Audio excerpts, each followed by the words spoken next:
Messing with my husband, when love takes different roads. It was a regular Tuesday evening, one of those quiet, unremarkable nights when everything seems perfectly ordinary. I was sitting on the couch, flipping through channels, half listening to the background noise of the TV while Karen, my wife of nearly 15 years, was in the kitchen cleaning up after dinner. Our two kids were upstairs, probably immersed in their own worlds, as teenagers tend to be. "John, can we talk for a minute?" Karen's voice broke through my thoughts. I glanced up and saw her standing in the doorway, her expression serious and nervous. I hadn't seen her look like that in years. "Sure, what's up?" I asked, turning off the TV and giving her my full attention. I figured it would be something minor, a conversation about the kids, plans for the weekend, maybe even a suggestion to redecorate the living room like she'd been hinting at recently. But something about the way she was fidgeting with the dish towel in her hands made me sit up straighter. She took a deep breath, then slowly sat down on the edge of the armchair across from me, as if putting a physical distance between us. I need to tell you something, and I want you to hear me out before you react, okay?" My heart skipped a beat. This wasn't normal. Karen wasn't one for dramatic conversations. We were the type of couple who could solve most of our issues with a quick chat over morning coffee. "Okay," I said cautiously. "What's going on?" She stared at me for a long moment, as if gathering her courage. "I think I need some space." "Space?" I echoed, confused. "What do you mean? Like, a break? Or?" She shook her head quickly. "No, not exactly. It's just that, well, I've been feeling restless. I've been thinking a lot about our marriage, and there's something I want to do, and I'm hoping you'll understand." I didn't like where this was going. My mind flashed through 1,000 different possibilities, none of them good. "What is it?" I asked slowly, bracing myself. She looked away, her voice barely more than a whisper. "I want to go on a vacation. With someone else." My brain went blank for a moment. "A vacation? With someone else?" I repeated, as if saying it out loud would somehow make it make sense. "Yes," she said, her gaze still averted. "I met someone. His name is Peter. We've been talking for a while, and he invited me to spend a week away. Just the two of us." The words hit me like a sledgehammer. I felt like I'd been punched in the gut, all the air knocked out of my lungs. "Wait, what? You met someone? Are you cheating on me?" "No," she said quickly, finally looking at me. "No, it's not like that. We haven't done anything. We're just close. He understands me in a way I feel like I haven't been understood in a long time." My head was spinning. This was surreal. My wife, my partner of 15 years, was sitting across from me, telling me she wanted to go on a vacation with some guy named Peter. It felt like a bad dream. "And you think I'll be okay with that?" I managed to say, my voice strained. "I don't know," she murmured. "But I needed to ask. I needed to be honest with you. It's just, I feel like I'm suffocating, John. Like I'm stuck in this routine that I can't break free from. I love you, but I need to do this. For myself." She needed to do this for herself? How was I supposed to respond to that?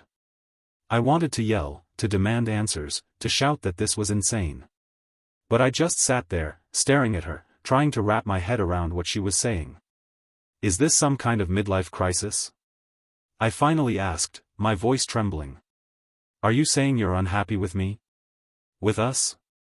She shook her head, her eyes glistening with unshed tears. "It's not that simple, John.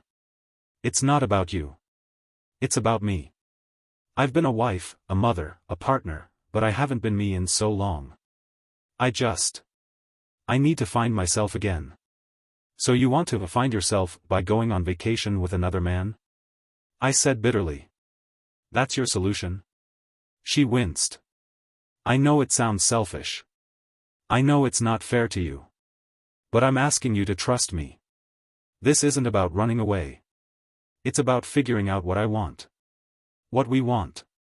The anger and disbelief simmered just beneath the surface, but there was something else, too: fear. Fear of losing her. Fear that she'd already slipped away from me and I hadn't even noticed. I wanted to scream that this was insane, that she was throwing everything away.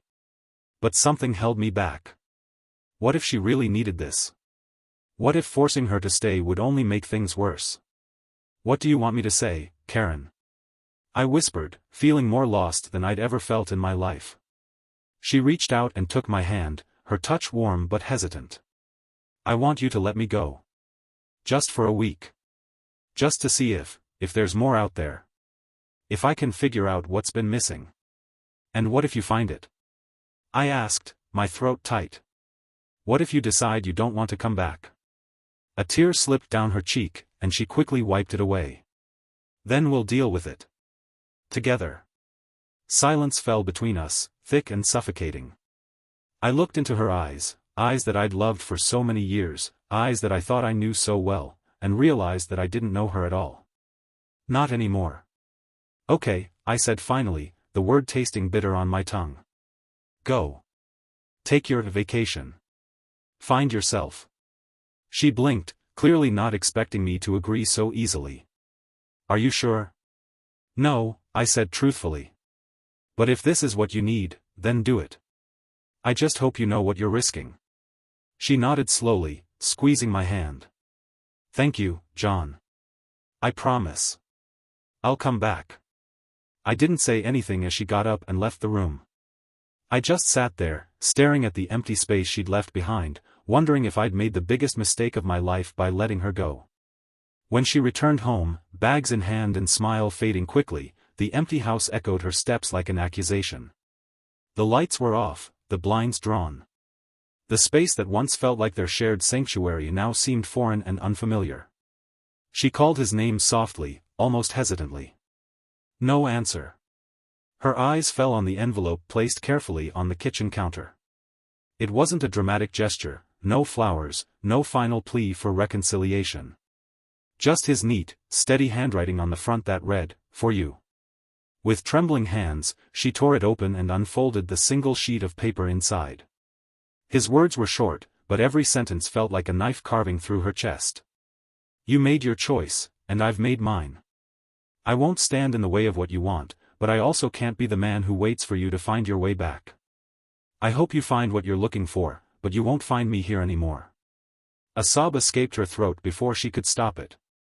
She looked around the empty room, taking in the stark absence of his presence.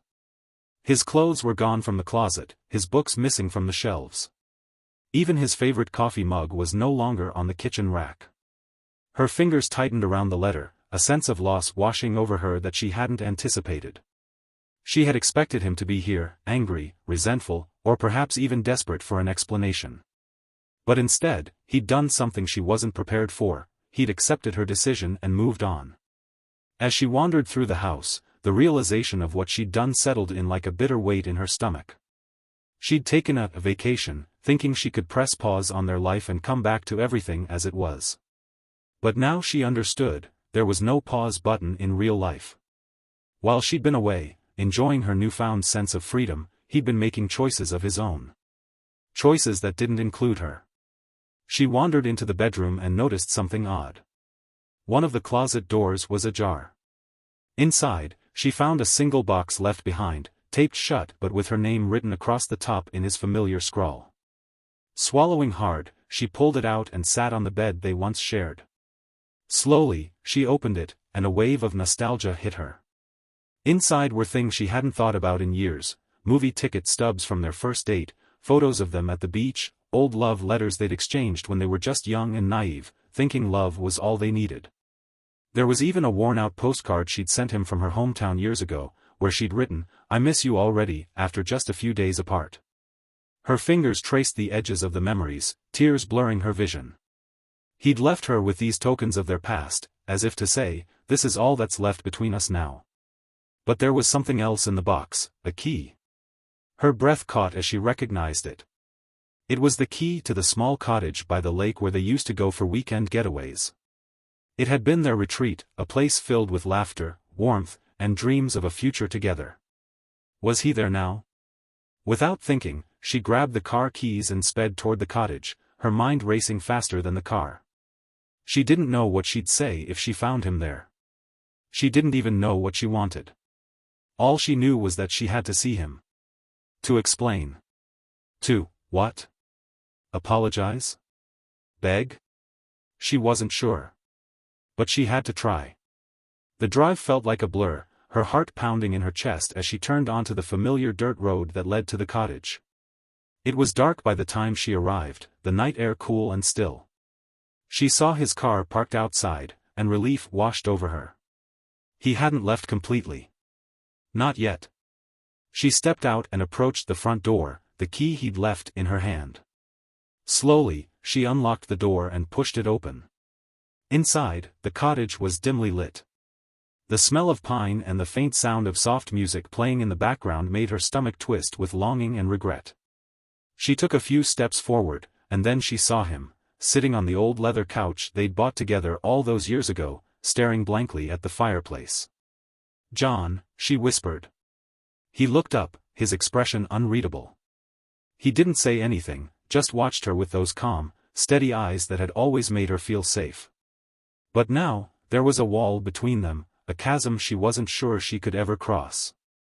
I thought you'd be gone," she said, her voice trembling. He shrugged. "I wanted to say goodbye to the place. One last time. Please, just, let me explain," she pleaded, stepping closer. "I didn't mean to hurt you. I just needed some time to figure things out, to see if you'd be happier without me," he finished for her, his voice flat. "Did you find what you were looking for?" Her mouth opened, but no words came out. She hadn't expected him to be so calm, so composed. He wasn't angry. He wasn't begging. He was just done. "John, I made a mistake," she whispered, tears spilling down her cheeks. "I thought I needed space. I thought I needed something else, but all I found was that I needed you."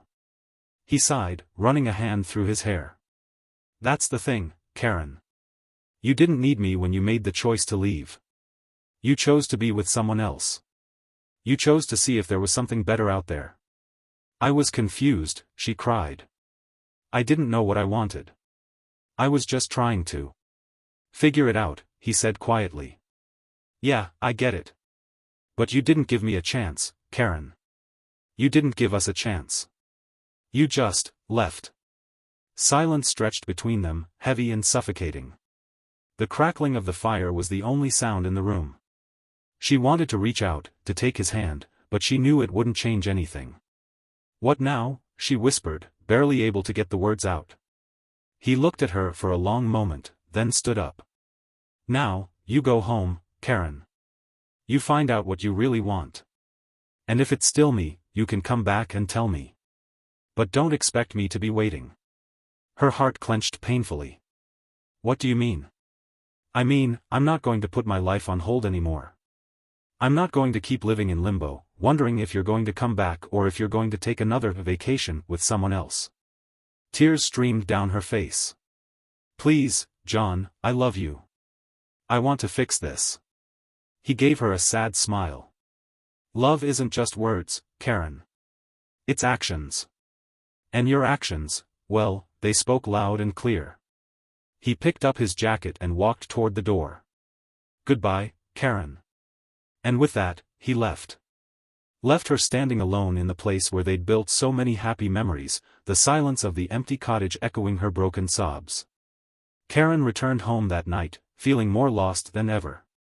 The house felt emptier, colder. She wanted to call him, to beg for another chance, but she knew it would be useless. She'd made her choices, and now she had to live with the consequences. Weeks passed, and she heard nothing from him. The loneliness was crushing. She reached out to friends, family, anyone who would listen, but no one could fill the void he'd left behind. She'd thrown everything away for a fleeting sense of freedom, and now she was paying the price. One evening, she received an unexpected letter in the mail. It was from John. "Karen, I've taken the kids to a cabin by the sea for a while. We need time to heal, and you need time to find yourself. I hope you figure out what you really want. But know this, I'm not going to be the same man you left behind. Don't come looking for me until you know exactly where your heart stands. It wasn't the reconciliation she'd hoped for. It wasn't the promise of a second chance. It was a clear, final goodbye, and maybe, just maybe, the faintest glimmer of hope that one day, they might find each other again. But that day, if it ever came, was a long way off. Karen folded the letter carefully and placed it in the empty box of memories he'd left her. She sat alone in the quiet house, realizing that sometimes, the most painful journeys are the ones we have to take alone. And as she looked around at the life she'd nearly destroyed, she finally understood what true loss felt like.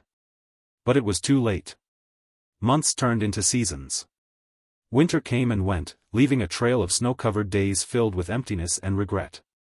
Every corner of the house reminded Karen of the life she'd taken for granted. The laughter that once echoed through the halls had faded into a haunting silence. She reached out to John a few times, leaving heartfelt voicemails and sending long emails, but there was never a reply. She threw herself into work, trying to distract herself from the void that seemed to grow inside her. But even success felt hollow. Every accomplishment, every late night at the office, felt like a poor replacement for the warmth and security she'd lost. And then one day, she got an unexpected call. "Karen, it's Susie." John's sister, the voice on the other end said hesitantly. Karen's heart skipped a beat. She hadn't spoken to anyone from John's family since he'd left. They all knew what had happened and had distanced themselves from her. They were polite but icy during the rare times they had to interact, making it clear that they blamed her for shattering John's life. "Susie, hi. Is everything okay?" Karen asked, her voice shaky. There was a pause, and then Susie's voice dropped to a whisper. "John's not well, Karen. He's been in the hospital for the past week. I thought you should know." Karen felt like the ground had dropped out from under her. "The hospital? What happened?" "It's his heart," Susie said softly. "Stress, overwork, everything finally caught up with him. The doctors say he'll be fine, but he needs to take it easy for a while. He won't admit it, but he's been pushing himself too hard, especially with the kids. He's trying to be everything for them." Tears welled up in Karen's eyes. John had always been strong, always put everyone else's needs above his own. And now, after everything she'd done, he was breaking down under the pressure she'd created. Can I see him?" she whispered. "I don't know if that's a good idea, Karen," Susie said gently. "He hasn't talked about you in months. I don't think he's ready. But, the kids miss you. Maybe start there." The kids. She hadn't seen them in weeks. After she'd returned home that day from the cabin, John had taken them away, giving them space and time to heal without her. The visits she'd managed to arrange through her lawyer had been tense, awkward affairs filled with forced smiles and uncomfortable silences. They were hurt, confused, and not sure how to handle this new version of their family. "Please, Susie. I want to see him. Even if he doesn't want to see me, just to know he's okay." Another long pause. Then Susie sighed. "All right. Come to the hospital tomorrow morning. I'll be there. But Karen, if he tells you to leave, you leave. Do you understand?" Karen nodded, even though Susie couldn't see her. "I understand. Thank you, Susie." The next morning, Karen arrived at the hospital early. Her hands were clammy, and her heart pounded with a mixture of fear and anticipation. What would she say? What could she say to the man whose life she'd upended? The man who'd given her everything and then let her go when she demanded freedom? She stepped into the hospital room, and there he was, lying in the bed, looking pale and thinner than she'd ever seen him. John's eyes were closed, his breathing steady but shallow. The sight of him like this made her want to crumble to the floor and sob, but she held herself together, barely. Susie was standing by the window, watching silently. When she saw Karen, she nodded but didn't say a word. Karen took a tentative step forward, her gaze locked on John's face. He looked older, the lines around his eyes and mouth deeper, his hair more gray than she remembered. Slowly, as if sensing her presence, John opened his eyes. He blinked a few times, and then his gaze landed on her. For a moment, there was no recognition, just a blank stare. And then his expression hardened. "What are you doing here?" he asked, his voice hoarse and weak but filled with bitterness. Karen swallowed hard. "John, I'm sorry. I just. Susie told me. I needed to see you. To know you're okay."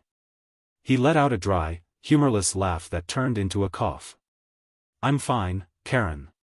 You can go now." "Please," she whispered, taking another step closer. "Just let me talk. I know I've hurt you, God, I know I've done things I can never take back. But I want to help. I want to be here for you. For the kids.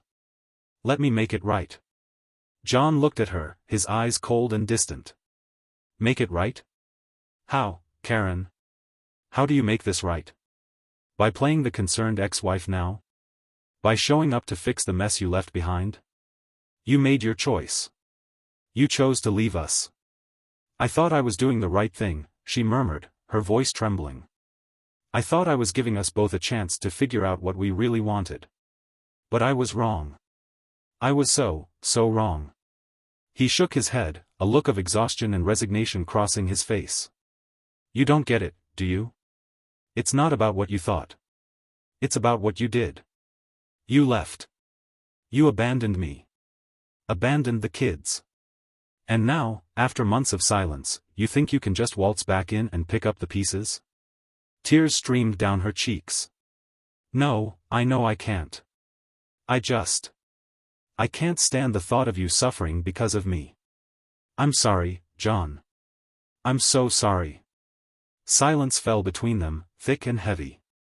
Susie shifted uncomfortably in the background, glancing away to give them some semblance of privacy. Finally, John sighed and closed his eyes. "Karen, I'm too tired to do this right now. Just, leave. Go home." Her chest tightened painfully. "Okay," she whispered, stepping back. "I'll go. But if you ever need anything at all, please just let me know." John didn't respond. He kept his eyes closed, his breathing shallow but even. Karen turned and walked out of the room, feeling like she was being torn apart piece by piece. Weeks went by without a word from John or Susie. Karen threw herself back into work, each day a battle to keep from drowning in regret. She'd lost everything, her family, her husband, and any chance of repairing the damage she'd done.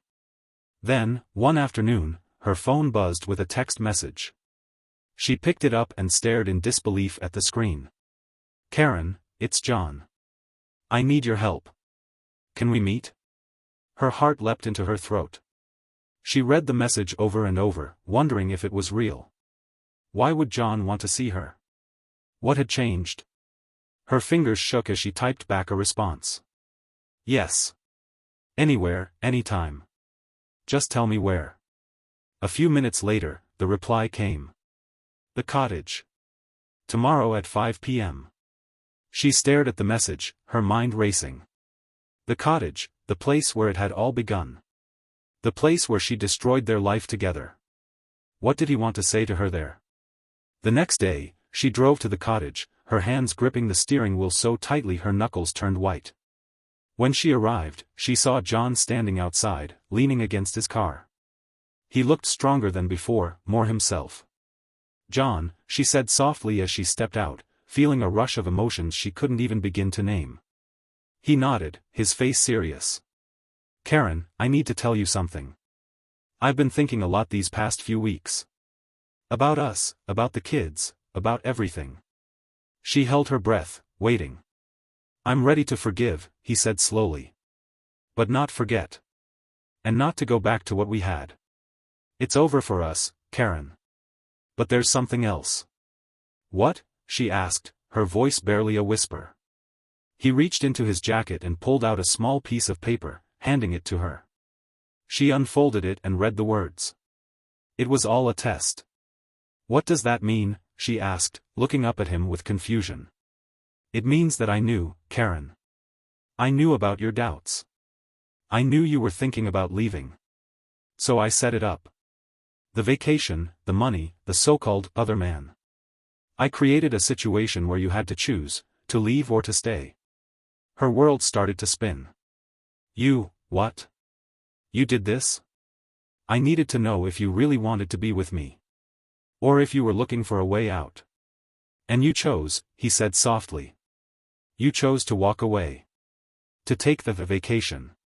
She felt like she'd been punched in the gut. But why?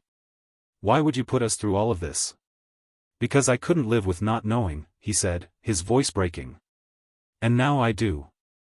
Her mind reeled, the truth settling in like a cold, hard stone in her chest. It had all been a setup. An orchestrated test of loyalty, trust, and love. But now what? She asked, her voice a mixture of shock and anger. Now? He looked at her with a sad smile. Now, you can go. Live your life. Because I'll live mine knowing one thing, I'm finally free. With that, he turned away, got into his car, and drove off, leaving her standing there, staring at the piece of paper that had shattered everything she thought she knew. And for the first time, she realized that the real betrayal was never hers to begin with. It was his. And she'd never see it coming.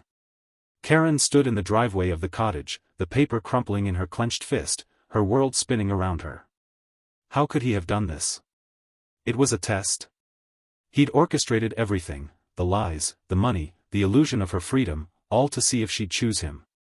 And when she hadn't, he'd simply let her go, watched her unravel, and left her in pieces.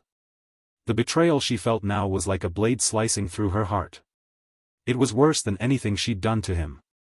He'd known. He'd known her fears, her doubts, and instead of talking to her, instead of trying to fix things, he'd manipulated her. He'd let her fall into a trap he'd set, just to see if she'd stumble. Rage surged through her like a tidal wave, mixed with a desperate, aching sadness. She'd thought she was the villain of the story, thought she'd destroyed their family. But the truth was, he'd done it. He'd pushed her to make the worst decision of her life, and now he was free, while she was left with nothing. She glanced back at the cottage, the memories of their time there flooding her mind. The weekends they'd spent laughing on the porch, the mornings sipping coffee by the lake, the quiet evenings curled up in front of the fireplace. Was it all a lie? Had he been plotting this from the start, waiting for her to make one wrong move? The anger was overwhelming. She needed answers. She needed to know why. With trembling hands, she pulled out her phone and dialed his number. He picked up on the third ring.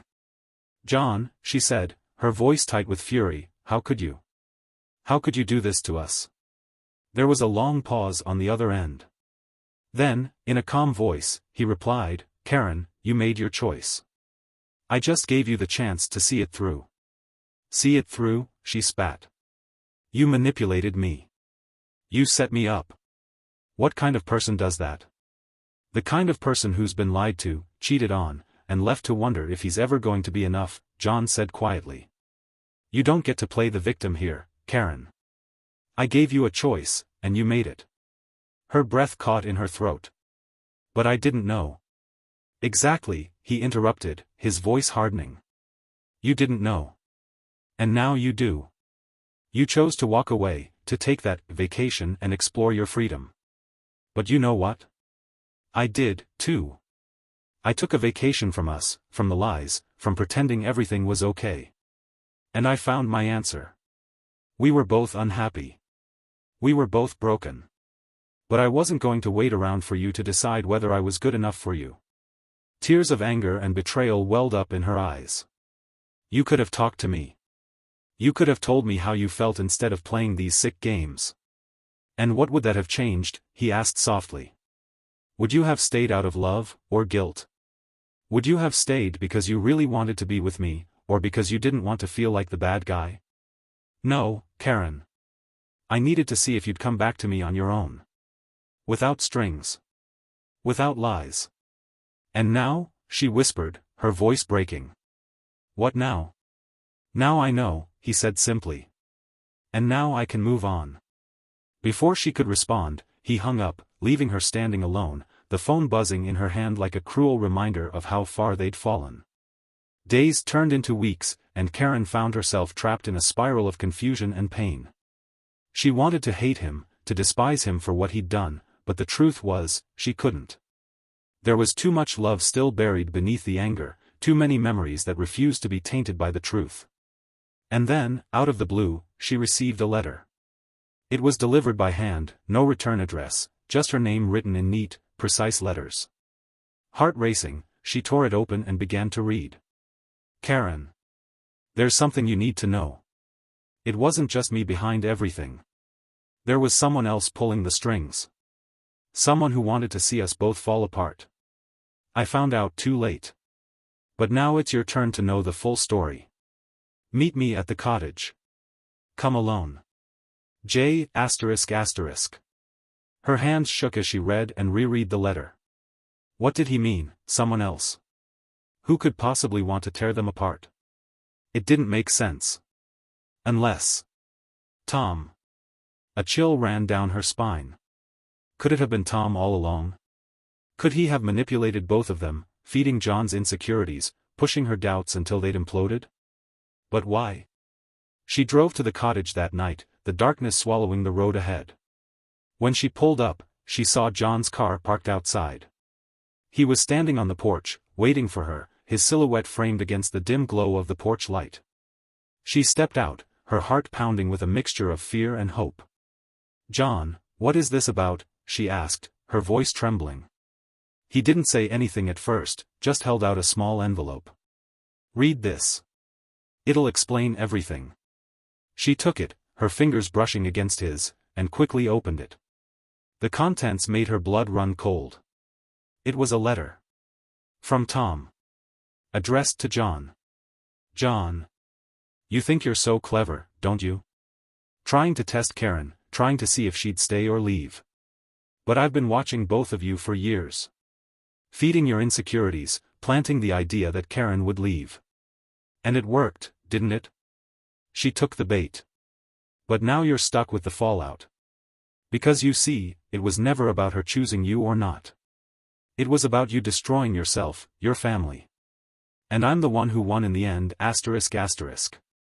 Good luck trying to pick up the pieces. Tom. Karen looked up, her eyes wide with horror. He did this? Why? John's jaw tightened. Jealousy, bitterness. He wanted what we had, and when he couldn't have it, he decided to destroy it instead. He played both of us, Karen. He pushed you to doubt everything, made me question if you really wanted to be with me. And we fell right into his trap. Tears filled her eyes. John, I'm so sorry. I didn't know. I didn't see. It's not your fault, he whispered, stepping closer. I should have known, should have trusted you. But now we have a choice. We can let him win, or we can move forward. Separate, or together. It's up to you.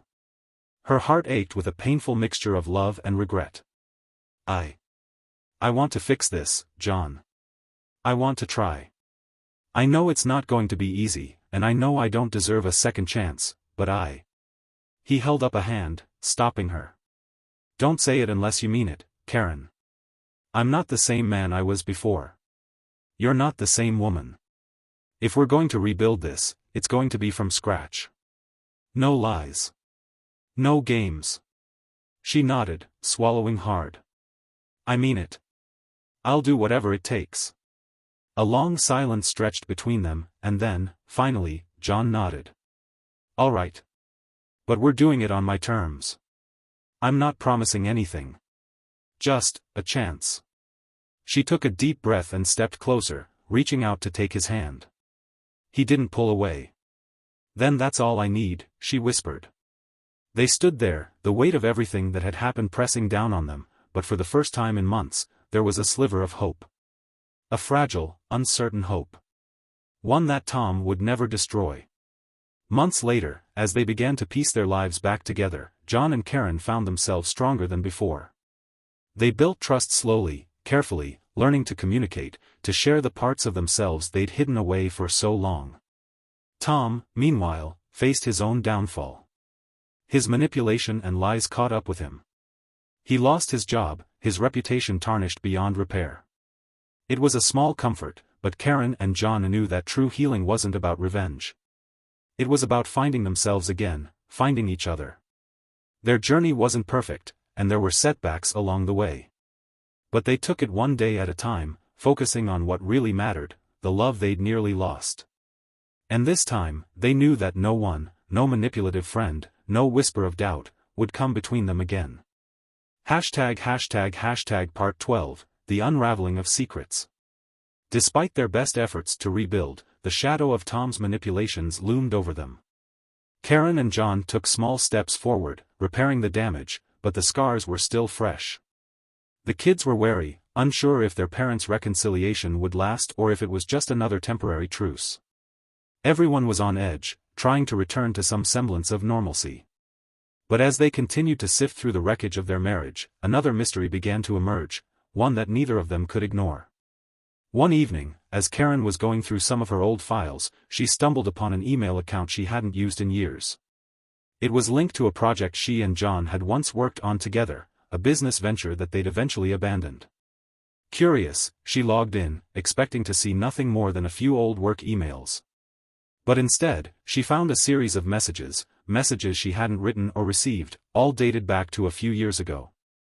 Her stomach twisted as she read through them. "Hey, John. I hope this doesn't come off as too forward, but I've been thinking about you a lot lately. It's been hard keeping this to myself.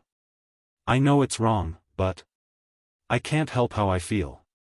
The sender's name was hidden behind an alias, but the content of the emails made it clear. Someone had been pretending to be her, someone had been sending John messages, making it seem like she was interested in another man. And judging by John's responses, it had worked. "I don't understand. Why are you saying this now, Karen? We've been married for years. Why would you want to throw everything away?"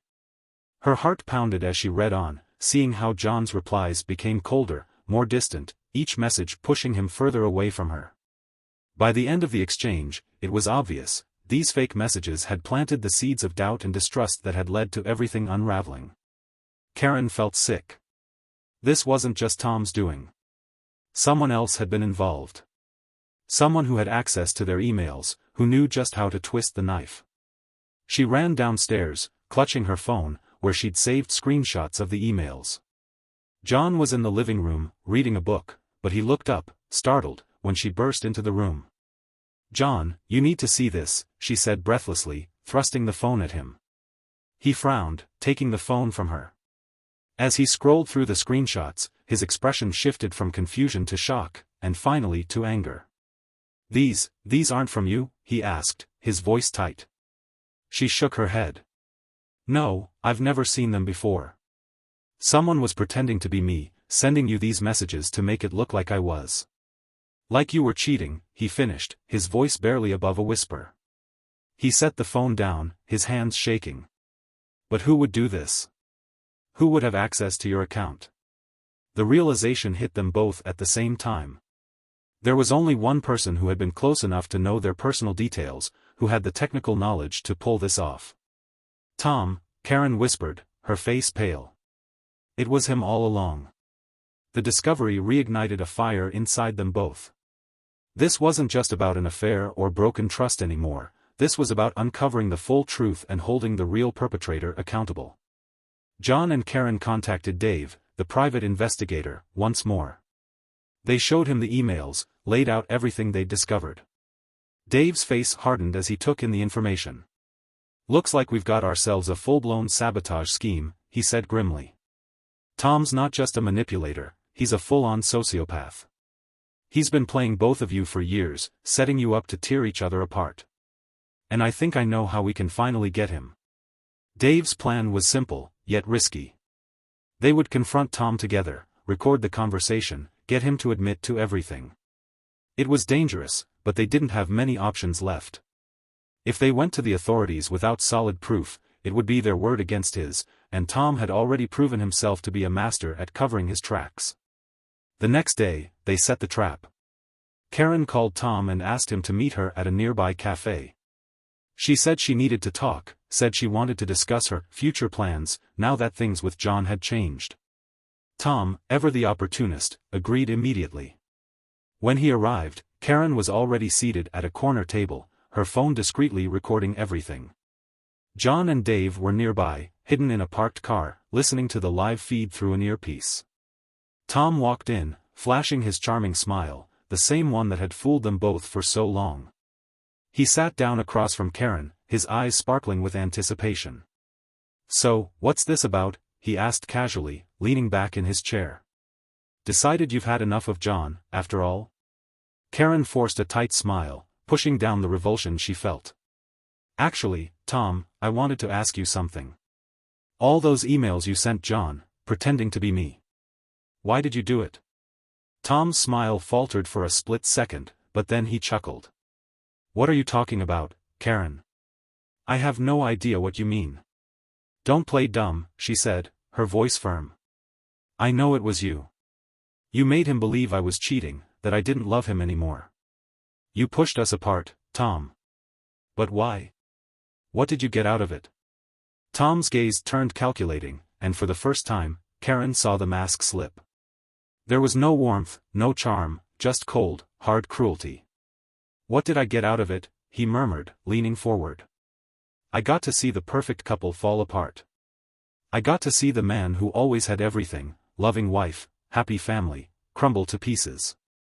I got to see you realize just how weak you really are." Karen's heart pounded in her chest, but she forced herself to stay calm. "You ruined our lives just for fun? To hurt us?" Tom shrugged, a smirk playing on his lips. "Why not? John always thought he was better than me. Always thought he had it all figured out. So, I showed him that everything he had was built on lies. That you, his precious, perfect wife, could be swayed so easily. You're sick," she whispered, shaking her head. "You're absolutely sick. But the best part?" Tom continued, his eyes gleaming with malice. "You both fell for it. You both did exactly what I wanted. And now? Now you're back here, trying to scrape together the pieces. Pathetic." Karen swallowed, her pulse racing. "You won't get away with this, Tom. We have proof." "Proof?" he laughed. "Of what? You have nothing. You're as broken as the day you walked out on John. You'll never get back what you lost." Before she could respond, John appeared at the table, his expression steely. "That's where you're wrong, Tom. We've got more than enough proof now. And we're done playing your games." Tom's eyes widened as he realized what was happening. He started to stand, but John shoved him back into the chair, leaning in close. "You'll never hurt my family again," John growled, his voice deadly calm. "The authorities are already on their way. And when they get here, they're going to find out everything, your emails, your lies, your schemes. You're done." Tom looked around wildly, but there was no escape. The cafe was suddenly full of people, people who were watching, people who knew. Dave stood at the entrance, his phone raised as he signaled to the police outside. "You think you're so clever, don't you?" Tom hissed, his eyes darting between John and Karen. "You think you've won?" "No, Tom," Karen said softly, her voice steady. "We just took back what you tried to take from us.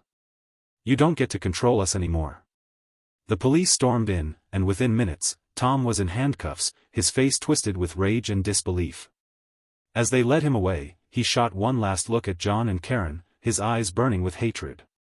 "This isn't over," he shouted. "You'll regret this." But they didn't respond. They simply watched as he was taken away, the weight of his deceit finally lifted from their shoulders. After Tom's arrest, the pieces started to fall into place.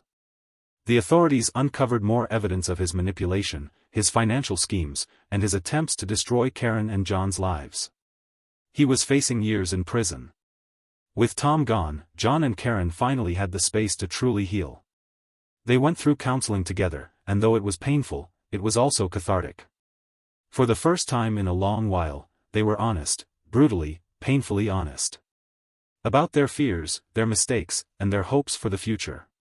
They knew they couldn't erase what had happened. But they could build something new from the ashes. And slowly, day by day, that's exactly what they did. It took time, patience, and a willingness to forgive, not just each other, but themselves. But eventually, the laughter returned. The smiles came back. And with it, the love. they'd once thought lost forever. They weren't the same people who had fallen in love all those years ago. They were stronger. Wiser. And though the road ahead was still uncertain, they knew one thing.